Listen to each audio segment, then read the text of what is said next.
Lost Nation Archery and Brenton USA now presents Lead and Limbs podcast, where broadheads and brass collide, with your hosts Nick Carpenter and Blake Mallory.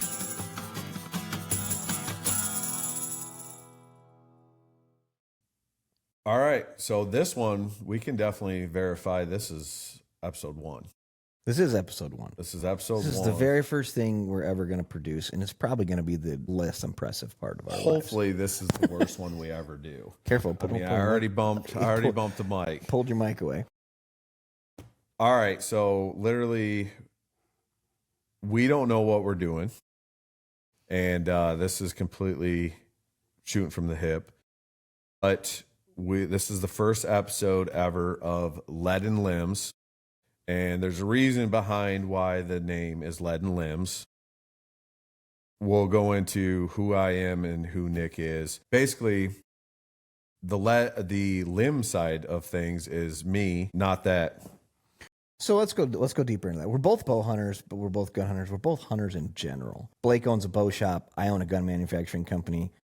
You can kind of see where the marriage came in. But realistically, we both do both. Blake is trying to hunt all traditional now because that's what his shop is. We both did not grow up that way. No. We both were avid archery hunters forever. And if I didn't own a gun manufacturing company that specialized in hunting ARs, I probably would not be an AR. I would probably be leaning more because I still carry a recurve. I haven't used my compound in 2 years. Yeah. So I'm on both ends of the spectrum there. Yeah. Well, I mean, so I own Lost Nation Archery. And Nick owns Brenton USA. Lost Nation Archery is a traditional archery company. It's all traditional archery. I've traditional hunted for probably about 15 years now. I actually bought my first, other than getting a bow from my uncle years ago, but I bought my first bow from Lost Nation Archery. Which is cool. Yeah, which is really cool. Which the odd part is I drove down here.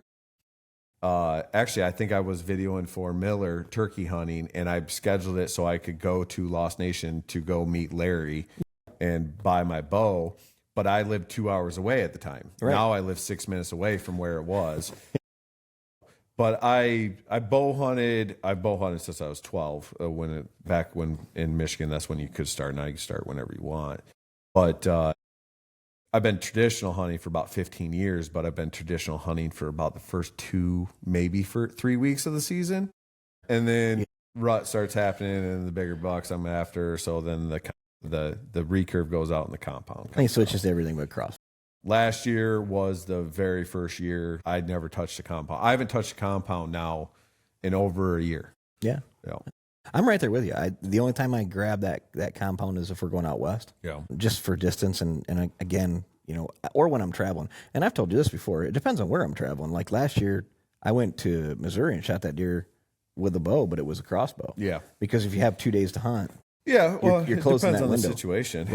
Now, if I'm home and I've got nothing else going on, I would love to kill a deer with my recurve. And I've missed a bunch. I was in Nebraska last year, and I was after a pretty big deer, but I was in Nebraska. Like, I was going into that situation anyways that I wasn't going to shoot one. Right. So I was like, you know what? Like, my dad was just like, hey, you should take the crossbow out tonight. Like, I was like, I'm like, if I go shoot a nice buck on public land in Nebraska, I'm just another guy that shot a nice public buck in Nebraska. But I'm like, if I can do it with the recurve, but it ended up not connecting. But I was perfectly satisfied with just hunting with the recurve.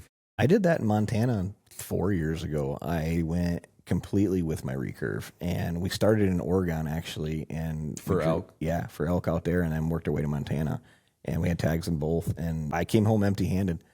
I mean, and I ended up going back and rifle hunting too, because again, if you draw the tag, any legal means necessary, whatever challenge you want to make for yourself, go for it. But yeah, at some point especially even in Michigan, at some point you're drawing the line, going, oh, okay, well, I've watched too many good deer walk past me at 28 yards. Well, that's the thing is like, yes, last year during gun season, I took my recurve a few times. But if it's gun season, give me a gun. Yeah. If it's bow season, all right, great. But I will restrict myself now. I don't see myself picking up a recurve. I mean, I shot my deer last year at 28 yards. I do feel very confident at 30 yards. But I shoot like I literally shoot every single day. Yeah, and that's what it takes too. And you noticed that, and I noticed that. And I think that was the most humbling thing when I picked up a recurve. I don't know, it's been 10 years ago. And you walk out to a target and you're trying to shoot a target at 15 yards and you can't hit it. You can't hit it consistently. Or you might go over it twice and you're like, what changed? How did that happen? And it really humbles you as an archery, as a hunter, I guess, in any general. But for me, I do believe if you shoot your recurve consistently and you are a compound hunter, it'll make you a better compound absolutely, 100%. I think it makes you a better hunter in general because you question everything that deer does when he comes in because you have to make that shot at a tighter at that tight range. It almost reminds me of when I was like 12 or 13 in a compound and I could only shoot 15, 20 yards. Play at 20 yards and probably play at 20 yards. Yeah, so we both all hunt pretty much everything with about every use case scenario. Our kids have used crossbows growing up. They're both into compound bows now. Yours are. My kids also use recurve for a little while. I still keep a compound or a crossbow for when I travel. You just never know. But we also hunt with AR platform, straight wall cartridges in Michigan. So yeah, we kind of get the gamut. Now you know where it comes from. So we both do both spectrums. And so I've already put in for my Wyoming tag. That's a gun hunt. Yeah.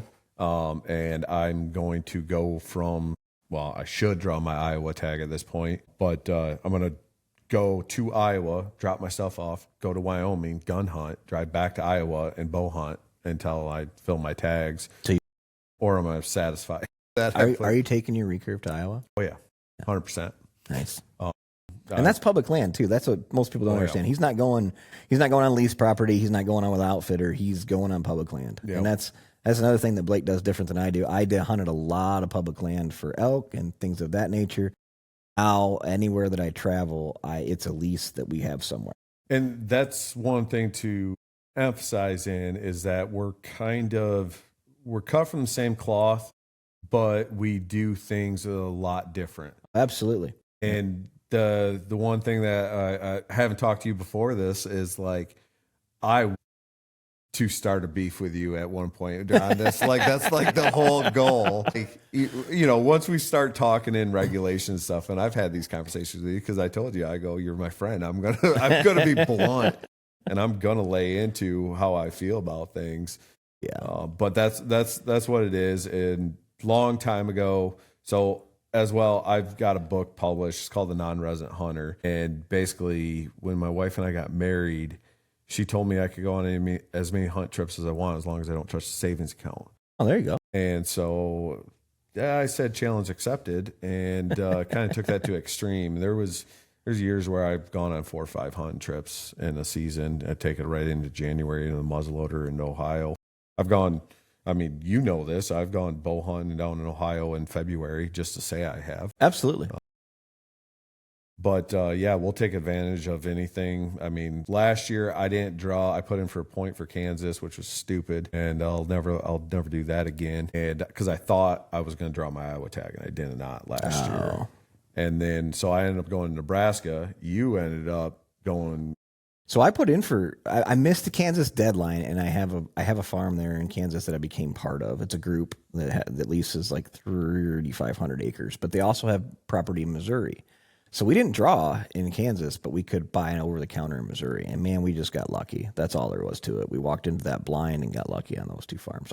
It's not like we don't know how to hunt. That's something that I guess we're not just your average hunter. We do have some woodsmanship. Blake definitely came from a background where he knows deer. Same with me. We usually can look a farm over and have a pretty good idea of where deer travel, how they travel, that kind of thing. So you're going in blind, but even in state ground or anything like that, you usually get into deer. The difference is the caliber of deer on those farms. Agreed. I think that when you walk into state ground, 120-inch deer on a traveling hunt is okay. Where sometimes when I'm on those other farms that I'm leasing and stuff, if it's not 150 inches, I want to see it grow. It has the opportunity to do that. Yeah. I think that's the biggest difference. Yeah, and every public land that I go to is cut different as well. Yeah, Indiana, Michigan, and Ohio's public lands are completely different. Back when I started hunting Ohio, before everybody hunted Ohio public land, 120 you'd let walk, but now, you see a good, if you're flirting with a 3.5-year-old, you're probably going to shoot. Let's talk about, I mean, you've hunted in Indiana, northern Indiana, and that area gets pounded by everyone there. I hunted northern Indiana one day. I bought my tag. I believe I bought my tag on a Thursday and a Friday, and I shot my deer Sunday morning, and I waited for the wind was right. But with that being said, that took me 3 years of scouting. Right. To pull that trigger. Well, you were finding sheds in that public land for 3 years. Yeah, that people. So you knew the deer were in there. Yeah. Yeah. Now, you didn't know what quality of deer were in there. You just knew there were deer in there. And that's the difference, too. When you're going across the border to hunt in Indiana, again, on those public lands, 100-inch deer looks good. Yeah. You know what I mean, the buck I shot wasn't a giant. And actually, I mean, it was 125 class. I mean, 120. But that's a solid deer in Indiana. Yeah. I don't care where you're at. I mean, with a bow. Yeah. Bow, saddle, first setup. I saw that morning, I saw 4 bucks that were all shooters. I led a 10-point walk to shoot the 8-point that was a little bit bigger, ended up being 9-point. But but now, like, I'll draw my Iowa. This will be the third time. The first 2 times I drew every 3 years, and we didn't draw our 3rd year. So we thought for sure we were going to draw our 4th year. We did not draw our 4th year. So now we're on year 5, but out there, 128 cut flying like that public land, that's cut from a different cloth. With my recurve, I said that it has to, like, I'm looking for a Pope and Young caliber. Sure. I don't want to come back with, oh yeah, he's 130, but he nets 118. Like no, like if I shoot it, it's going to be like, yeah, that's a no brainer, Pope and Young. Yeah. Like that's that. And the thing is too, is like, I'm going to have $850 in that tag. Yeah. With the years of points and then the tag. And then not to mention, I leave here in a few weeks to go shed hunt out there. Like we do that every single year. Right. Well, you have to. So I've got tons of money already invested into it to go out there and shoot a 120 is. So are you're taking just your recurve, but are you planning, I mean, how long are you going to stay out there? Are you going to stay out there till you connect, or are you going to stay out there till? I'm going to stay out there till I connect, or I feel satisfied that I put everything on the line. Because the first time I drew Iowa, I did not shoot, but I hunted Iowa 16 days. Yeah. I made 3 trips, hunted Iowa 16 days, and I hit one. He was well over 140 on public land, and we could not find him. We lost him. And then I got access to a piece of private while I was looking for that deer. A guy offered me to hunt his private, so I ended up hunting his private after Christmas. Mm-hmm. But that was, I actually talk about this in my book, is that it was I didn't tag a deer, and it was still to this day, it was probably the best hunt trip season I ever had. I think hunting in Iowa is just different anyway. Their deer density is not what it is here in Michigan, but their quality of deer is way better. The thing is I mean, every 10-acre woodlot here has got at least one guy on it. I agree. And in especially Iowa, southern Michigan, like, you'll talk to these farmers and they've got, 550, 700, 1,000 acres, and you're like, do you guys hunt it? They're like, yeah, me and my grandson hunt opening day at gun. Yeah. That's it. Yeah. And they're like, yeah, you can go. Like, the weirdest thing is in Michigan, like, if I'm hunting a buddy's property, he doesn't hunt and he allows me to hunt his property. Like, I don't want him letting other people hunt that. That's my property to hunt. Or if it's my lease or whatever it might be. But in Iowa, like, I got this buddy out there that gave me access that one year, and I called him up. I hadn't talked to him in 3 years, and I was like, hey, we're out here. I didn't know if anybody was hunting your property, whatnot. He's like, oh, I got a buddy that hunts it, but let me check with him. I'll call you back in a half hour. Calls me back in a half hour. He's like, yeah, he's not hunting this week. You guys can hunt this week. Oh, wow. And I was like, if I was that buddy, I'd be pretty pissed off. But also, they don't care. They don't care. And I think a lot of that is, we went and looked at that lease in Nebraska, and we were riding around with the rancher's son, and he's the one that set up the lease, and he was the one showing us everything. And they have, this lease is 1,100 acres. It's a pretty good sized lease. It's 1,100 acres squared, but it's all cattle pasture, and that's all they do, right? Yep. And it's individual cattle pastures. He's got it broken up into paddocks, and we're talking with him for a couple minutes, and we're like, dude, he sounds like a hunter. This kid sounds like a hunter. And when you're trying to lease something, you're like, I don't really want him hunting it. Right. Because if you're going to pay for it or whatever. So my buddy asks him, hey, have you ever shot any good deer? And he says, yeah. He goes, I shot a 200-inch deer a couple years ago. And he's like, on this farm? And he's like, no, we got another farm on the north side of the river. And he's like, well, can we hunt that one? He goes, we hunt that on occasion. He goes, we like to shoot long-range rifles more than we like to hunt. So that's kind of what we do. He goes, honestly, you'll have the opportunity to get good deer over here. And he goes, I just don't have the desire to chase them after shooting a 200-inch deer. So that's the mentality out there. It's not that they don't have them or anything like that. It's just everything is. They see them all the time. Right. Yeah. It is something they just don't really care about. Yeah. You'll probably shoot, some really good deer. 150 is not uncommon out here, and 200-inch deer just doesn't get your blood boiling. If we had a 200-inch deer here in Michigan, everybody would know about it. Oh, absolutely. But that brings me to the point, and I used to see this with fishing as well. Guys from Michigan going to other states, but I do believe a lot of guys from Michigan, obviously we're both from Michigan and both our companies are here based out of Michigan. But I do believe you put a lot of average hunters from Michigan in other situations and they'll hunt better and harder than people who are accustomed, because a lot of times Michigan's not a destination state. People aren't coming to our public land to go shoot big bucks. I think they hunt harder. I think the ones that are consistently killing good deer in Michigan hunt harder in other states. You can't lump them all in the same. I mean, there's guys that I know that don't hunt hard. Oh, no, don't get me wrong. Yeah, but if you're traveling, I'm talking about somebody who consistently shoots semi-mature deer, 3.5 to 4-year-old deer in Michigan every year. You'll know how to kill them out there. Yeah, and I've said this in Iowa, and the reason I love hunting Iowa, the deer act like deer. Yes. They're not very few deer ever walk where they get a little whiff of something and then they immediately heads in the tree. Yes. In Michigan, the deer heads are in the trees. Southern Missouri, Kansas, same way. Yeah. Those deer act like deer. Yep. And they react to decoys. They react to rattling. They rattle, grunt. We at Michigan, you get fired up and they'll answer to a grunt. Rattling, I've seen that go both ways. Yeah, I've rattled in deer, but usually I rattle deer in an early season. Yeah, it's the only time I will do it. But decoying, that's a hit or miss here. So I don't get any luck yet. I don't know if you've had a couple, but I've killed a couple deer with the decoy. But it is a very fine situation that has to occur. Yeah. In Iowa, those 16 days I hunted that first year, I bet you 12 out of the 16 I had a decoy. Spike horns coming to it, sparring with it, every deer. It's like having a bait pile for them deer. It's like having a flag that's saying, "Oh, all right, I'm going to go check that out."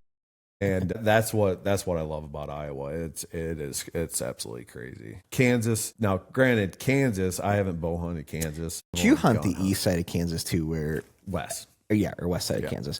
I mean, the last couple times, and where our lease is now, it's on the east side of Kansas, and those deer act like deer. Yeah. I mean, I think you got more woodlots, more things for them to. I mean, I see it. The deer act like deer out where I'm at, but it's just I gun hunt it.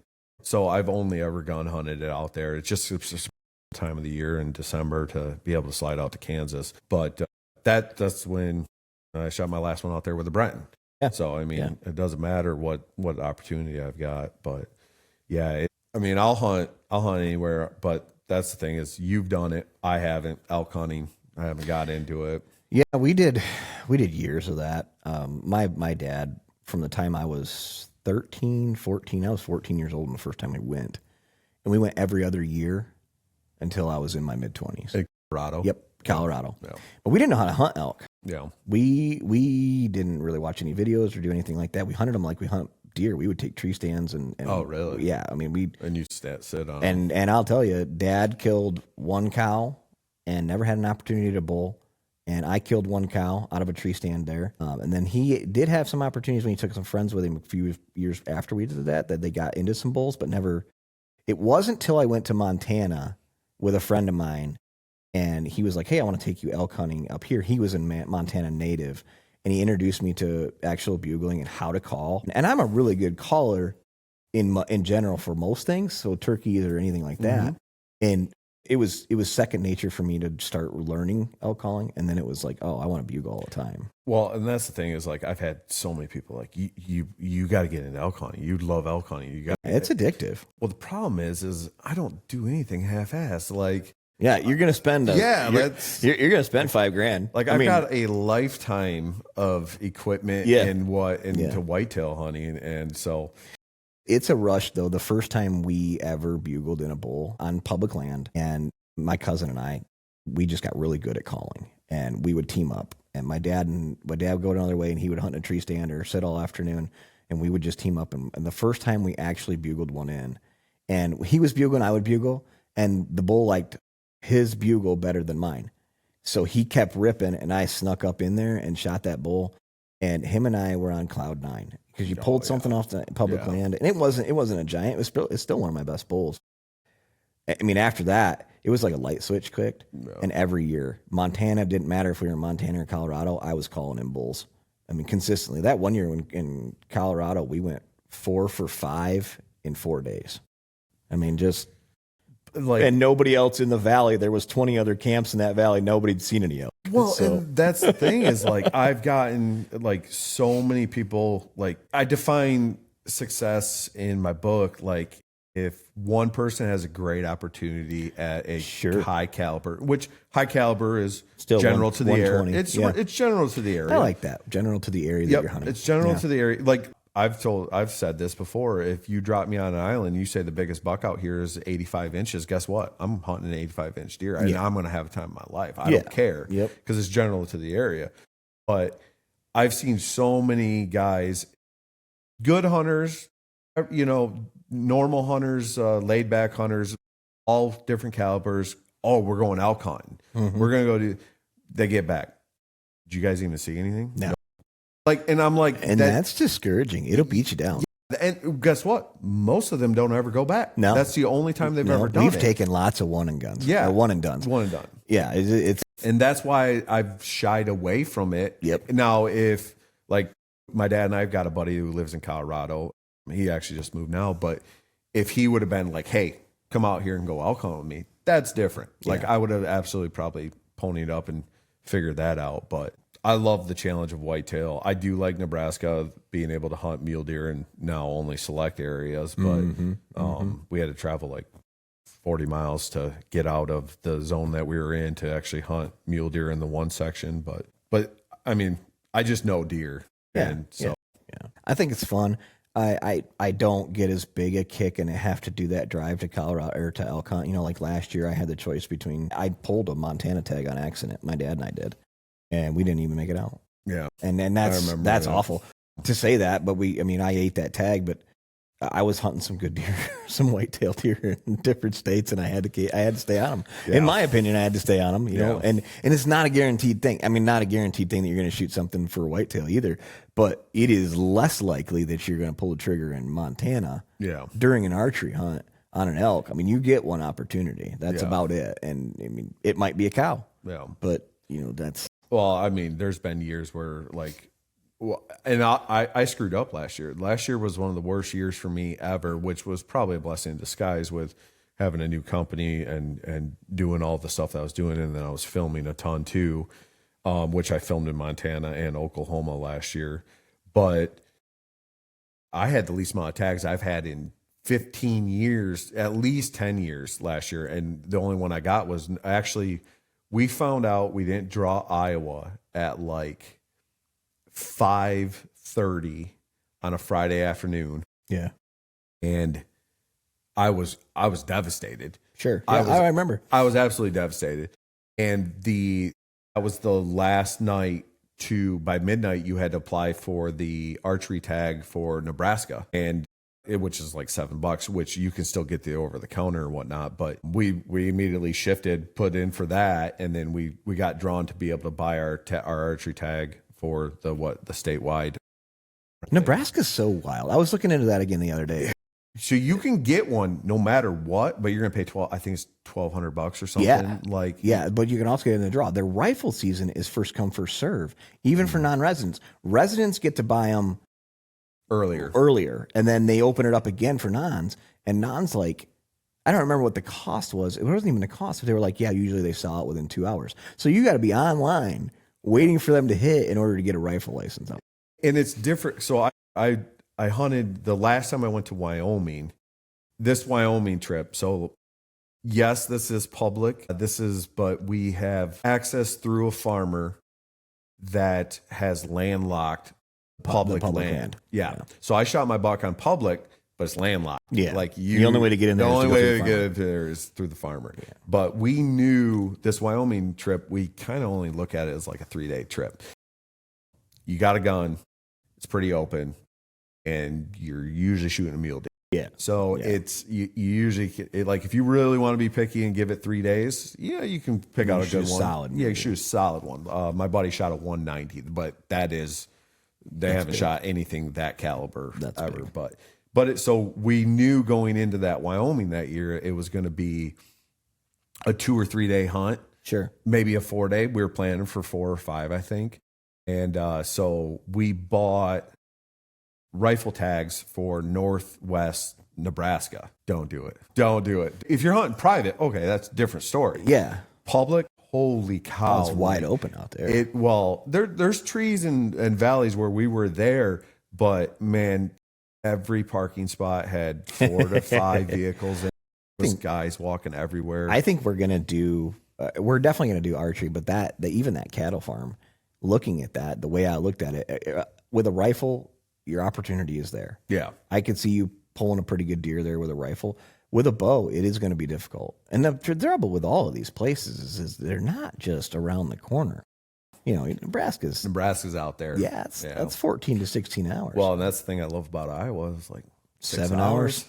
7 hours, you're there. Especially we live here in southern Michigan, so we get to escape. My buddy lives up though in northern Michigan, like up Traverse City, Charlotte area up there, and I always forget. Like it's all 10 hours. Yeah, he's like it takes me about 3.5, 4 hours just to get to your house. Yeah. I was like, dang. I was like, when you think about that, where we were positioned, everybody makes fun of that. And you kind of joke about being in southern Michigan and all, it's rough hunting. It really is rough hunting down here. And I'm not going to sugarcoat it. We have a good farm. Ohio is here. Southern Indiana's here if you want to draw and go there. You know, Illinois, you can get to southern Illinois in 6.5 hours.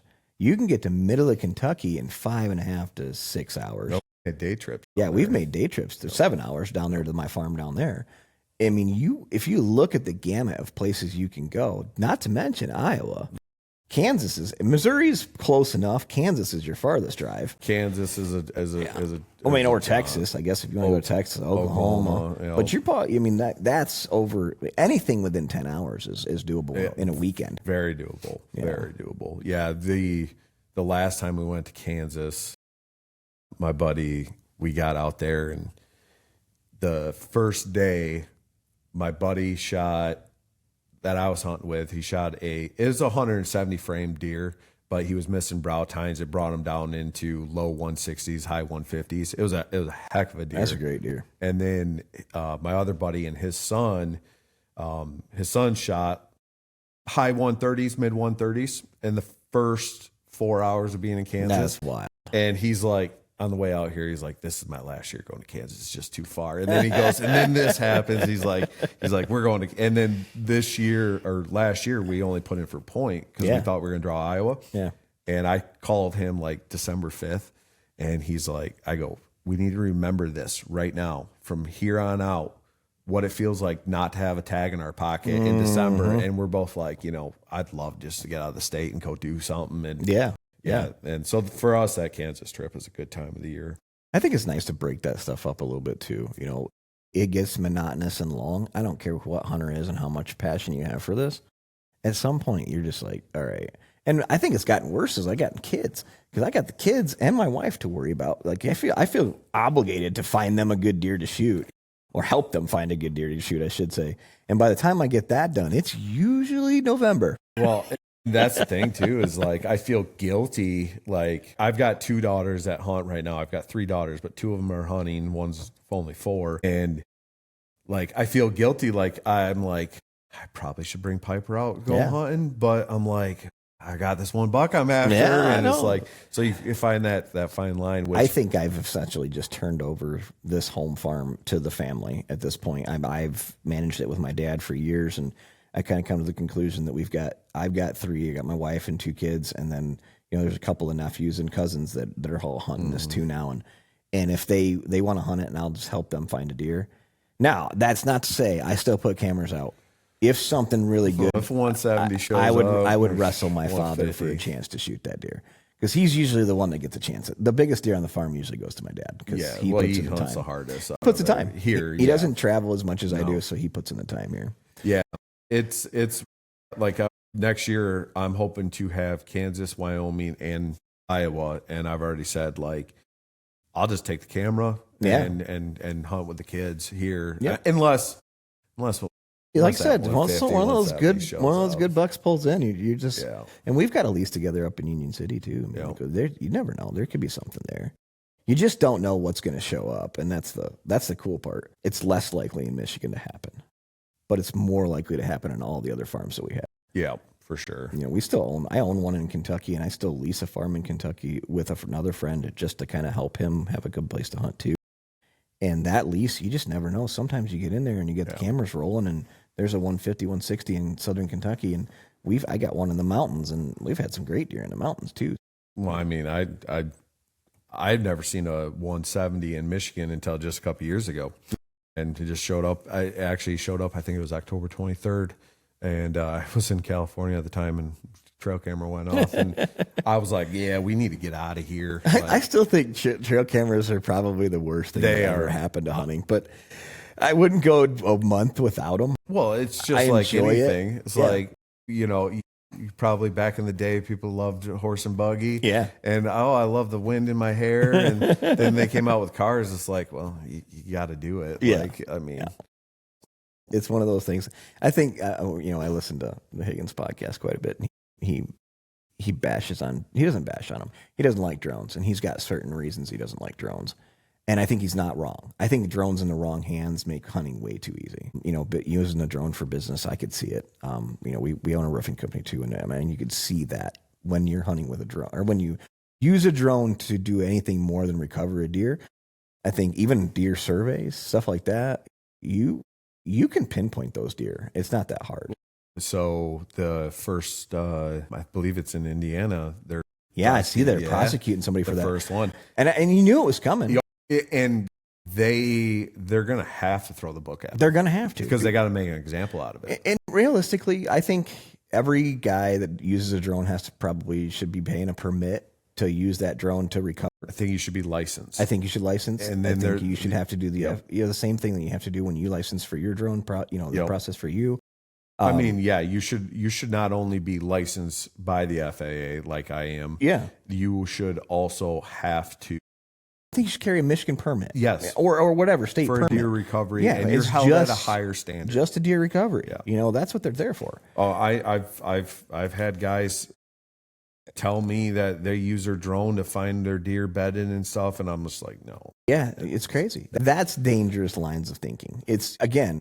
But on the flip side, where do you draw the line? I mean, you and I both know, like, 100 trail cameras. I know. It ain't hard. I know people that have at least 100 trail cameras on their farms. And it's not illegal. It's not. But at what point, that's one of those controversy things. Like, I would applaud if they'd ban cameras altogether. Yeah, because it would bring you back to cell cams, I think, are where they probably should draw the line. Yeah. It'll bring you back to that primitive age of where you're losing a lot of woodsmanship from guys. Oh, I loved being when we were younger and not knowing what I might see. Yeah. Loved it. Yeah, the anticipation of seeing something different every time you're in the stand, even though it does make it tough for those guys that see and know everything on their farm. And I'm one of them. I mean, I used to run enough cameras out here. I called you out for you're like, I'm not going hunting. There's nothing out there. I haven't seen a good deer in 6 weeks, and you're like, yeah.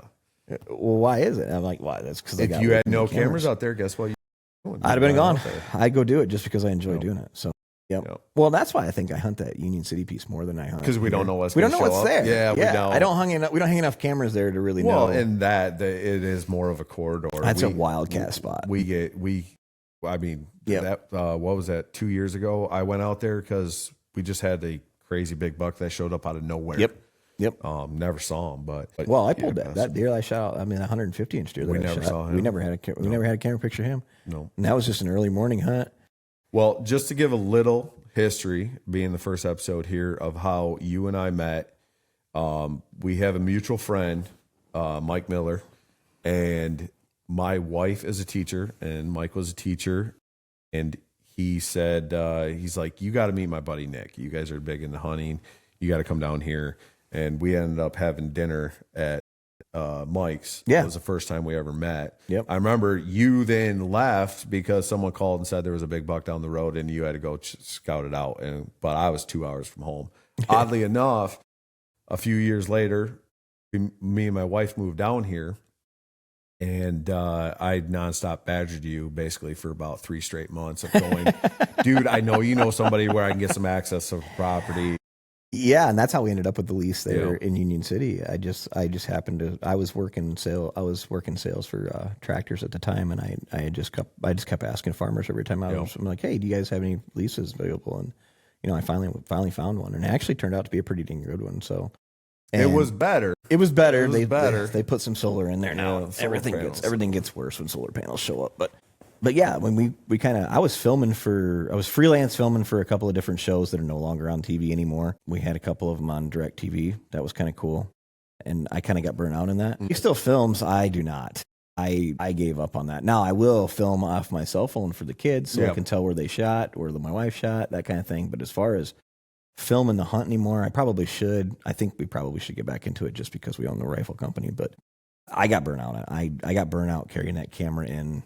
And that was back when the cameras were huge. And the camera arms were huge. And it was just The big old muddies. 2 hours before, opener or daylight, packing in, setting up. I did get some great footage. I killed a lot of good deer on camera, but especially solo. And I just got over it. No, I get it. I've taken it to a little bit of an extreme at this point. I went to film the hunt, which hopefully later we'll have Tom Petrie on here. But then now I'm doing it on a professional standard. I get paid. I'm freelance. I've done, I think, like 4 different TV shows, and I love taking that camera out. It's like a part of me. But there was a spot about 2 years ago where I told a buddy, I was like, I'm done. I'm selling all my camera equipment. And then actually what re-sparked that was filming my daughter. She shot a 153 with her compound. I ended up winning 2 different film festivals with that video. And that's what reignited my passion with it. Yeah, because it doesn't take long to get burnt out doing it. No, not at all. I think it's more fun filming other people. I think that well, you got probably less what worry. I should. Yeah, it's less concern, and I think it's fun to kind of get that capture that moment for them.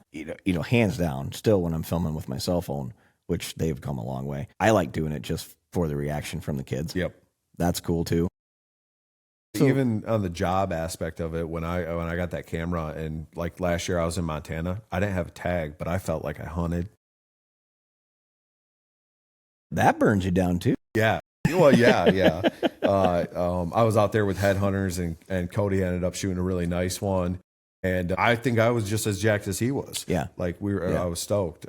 And I felt like I got to do that bucket list of being in Montana. My goal is to basically try to do something in all 50 states. But yeah, it's one of those things. It takes a lot of commitment, and I've not just to be average at it, right? Like everybody could take a camera out Right. there. And, you saw a lot of guys that were taking a camera and filming up to the shot, and we would run into that. Filming for TV, the guy we'd get a pro staffer on, and he would film all the way up to the point where he was about ready to shoot the deer. He'd stop filming, pull back, and he'd shoot the deer off camera. And you're like, what happened? He's like, I don't want to give up that 150-inch deer. I don't know how many deer I gave up because I couldn't get the camera in the line that would stop him in a window that I could shoot him. I mean, I'm sure you've done the same thing. I mean, I have, but I will say I haven't put myself in the position like solo filming. Yeah. I've told myself the hunt comes first. the paycheck ain't on the line for me. Well, no, we don't make There. enough money there No. to do that. And so I said, I'm not going to pass up an experience just so I got it. But rarely do I miss it. Like, Yeah. because there's so much anticipation. You're planning 7 steps ahead. I think it does in the long run. If you commit to filming, I do think it makes you a better hunter as well too. Well, you're taking your shot serious. And you're prepared. Yep, you're preparing for that. You're taking that shot serious because it is on camera at that point. You don't take marginal shots. No. You know, you want everything to be good because you really want them to die on film. Yeah. I mean, that's the goal, right? So. Well, the preparation and the discipline that comes Yeah. with it. Like I had a buddy that would come over to my house, but I'd get back, hour after dark, and then we'd be talking and have a beer, and he'd watch me put 10 batteries on, and then they'd start dumping footage, and he's like, "Forget that, man." Yeah, I know. Like, we all did it. It just is, and kudos to Mike Miller. I mean, he's filmed some really great stuff. That's kind of how we got together, and he wasn't. I mean, the deer he shot before his kids were born, they might have been just born when he started filming. Double take. His double buck is that's a stud for Michigan. That was back when we didn't have near the hunters around him and I, and there were some great deer here. Yeah, this place has exploded. Southern Michigan in general. Yeah. Michigan's losing hunters left and right, but they aren't losing them down by me. I don't think anybody's quit. No, it's crazy. But yeah, Michigan, we got a whole bunch of stuff down the road to talk about. Michigan is going to tagless now. I don't know if you saw that. I did not see that. Yeah, you can do a digital. A digital tag now. You don't have to have a physical tag. That'll be interesting. You still have to. Where we land on the baiting rule?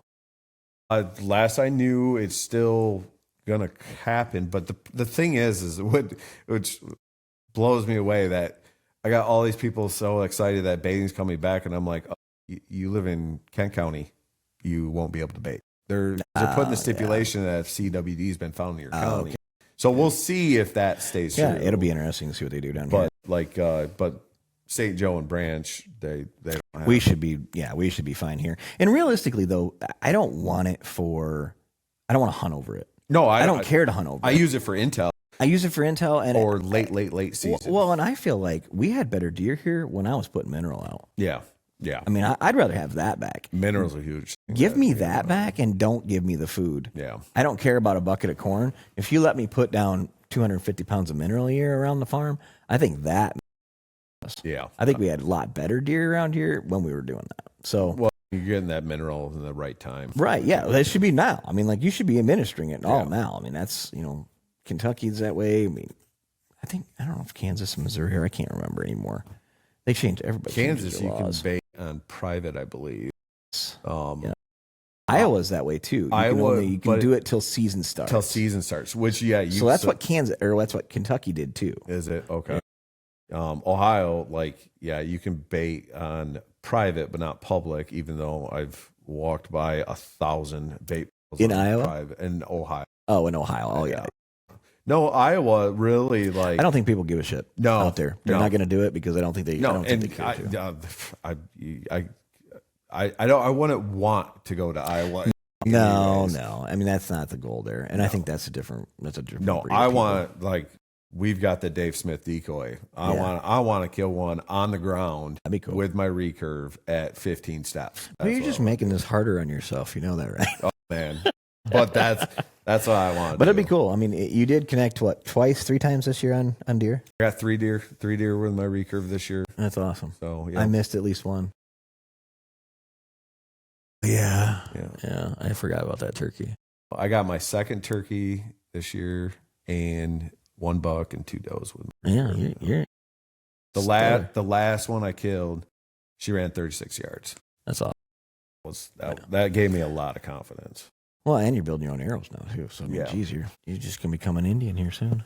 That's kind of goal. So what do we get? We get an hour in. I feel like we're 57 minutes. 57 minutes. I think we'll wrap this kind of intro up, and we'll see how it all shakes out. And we're gonna start having guests on here as soon as we can beg them to get on here. Yeah, between what Nick and I have done in our lives, and we're not saying we've done anything with our lives. No, we just know a lot of people in the industry. Yeah, we're who know more than we do and are more successful than us. Way more.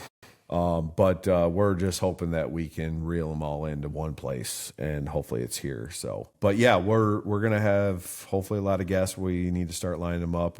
We basically just figured out how to use this thing about today. an hour ago. Yeah, we pulled it out of the box a couple of weeks ago, looked at it, and we're like, yep, when we have time to do that, we'll do that. And then I went shed hunting and came back, and he's like, hey, you got an hour? Yeah. Like, yeah, sir. Yeah. So we spent 45 minutes trying to figure out the microphones, got those dialed in. And yeah, if you stayed with us this long, good for you. Yeah, well, hey, good for you. We actually talked for an hour. I mean, granted, we do this every day and talk about this crap.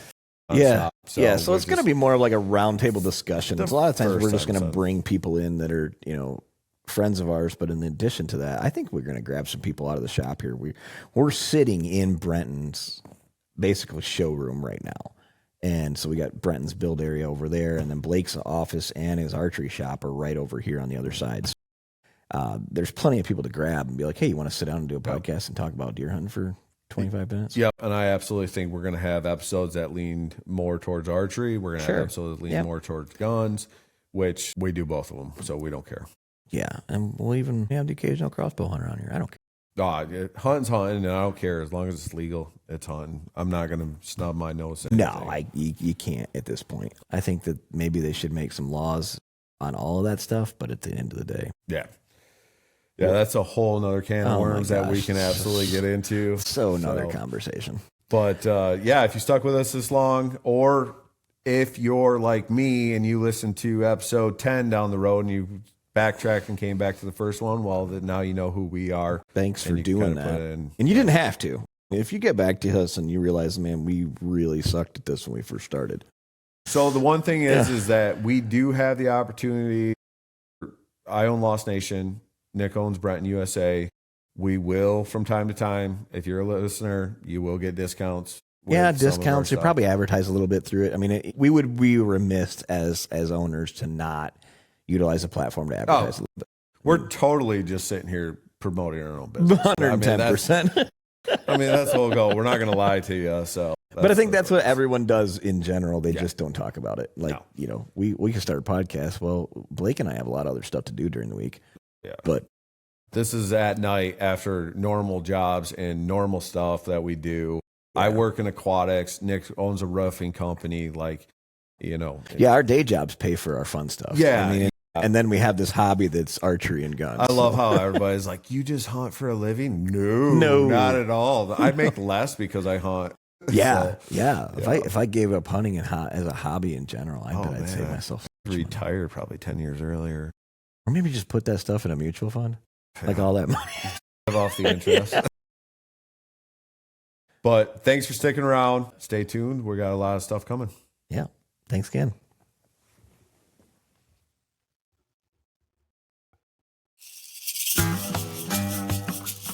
Thank you for listening to Lead and Limb Podcast, brought to you by Lost Nation Archery and Brenton USA.